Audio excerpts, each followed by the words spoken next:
What's up, guys? I was wanting to share something that I thought was pretty awesome. I was watching an interview last night with Dane and on Mixergy, and in the interview, he talks about how you can't ever assume that your target market has a certain base level of knowledge, because you're going to be surprised with how many people actually don't know what you think they know.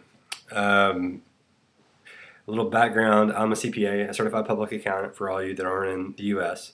I do taxes, a little small business consulting to help people with their accounting departments. We have about 100 clients that are small businesses, revenues under $5 million a year. And there's a base level of knowledge that I have that I usually assume that a lot of people have. And time again, I'm wrong. I'm just wrong. They don't know what I would assume they would know by being in the level that they are. Um, One example is this. Well, here, one quick thing. Yeah. Rockefeller did double entry accounting. So he would write everything down on one page to the penny, and then he'd go to another notebook and do the same thing again. That is insanity. So what I've done is I've implemented in Dinero as accounting software and QuickBooks Online, and then I run profit and loss from each one, and I find differences. And so I do double entry accounting, and I've really been I able to get see. a handle on my numbers by using that Rockefeller habit. Oh, cool. Not double entry. I think double entry accounting means something different, doesn't it? Doesn't it mean all right, I get what you're saying though. It probably does. All right. Okay, guys, just so you know, double entry accounting has nothing to do with keeping two sets of books. A double entry accounting just means that there's a debit and then there's a credit. When one thing increases, another decreases in the accounting system. For instance, expenses go up because you spent cash, so cash goes down. It has nothing to do with keeping two sets of books. And honestly, I've never heard of someone keeping two sets of books. Dane, it sounded like back in 2011 you were having some issues with accounting systems.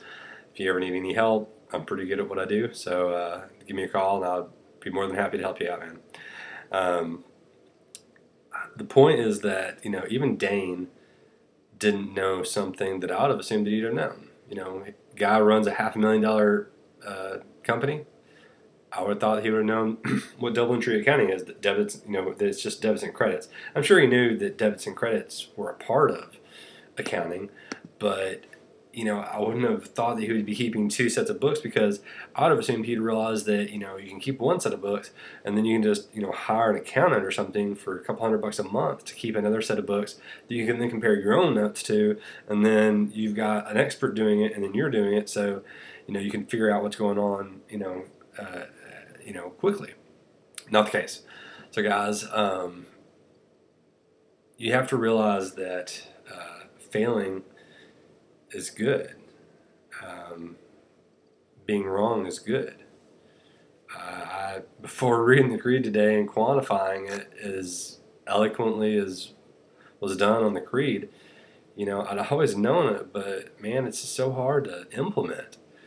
So one of the things that Dan talked about was just doing something repetitively. So what I'm going to do is I'm going to face one of my fears, and that is honestly putting videos on YouTube for strangers to watch. I'm terrified right now. I've been working on this video. It's probably going to be about a 5 or 6 minute video, and I've been working on this video, no lie, for almost 5 hours. I could have been doing foundation stuff, but I wanted to do it because um, it's a limiting belief that I've been scared of. I mean, it's not I'm not going to fail at business because I'm scared of putting a video on the internet, but I want to reshape my mind to be able to face things and fail at things if I need to.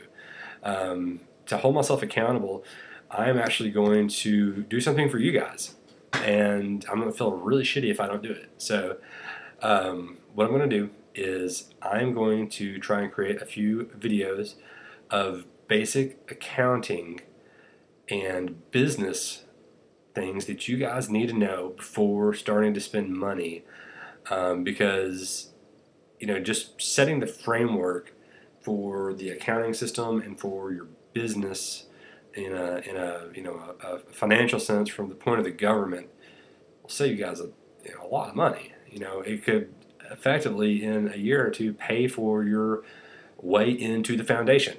It would pay you back for it if you actually get to the point where you're, making money. So it was a dual purpose. I saw the video of Dan saying that you can't assume someone knows something, and then he did something just immediately. And I wanted to post that and share that, and then I wanted to figure out a way to give to you guys, and at the same time face my failure, my fear of failure, and so that's what I'm going to do. So leave some comments if you have any questions. I already have a few things in mind that I'm going to be starting out with, but I love sharing. I love talking about business. Add me on Google Plus, LinkedIn, Facebook, whatever. I don't mind talking on the internet. I'm not a great vlogger or videographer. I don't know what these kids call these things these days. I just turned 30 a week ago from today, so technology is starting to confuse and scare me. So anyway, I'm going to leave it at that, and let me know what you think. Thanks, guys. Bye.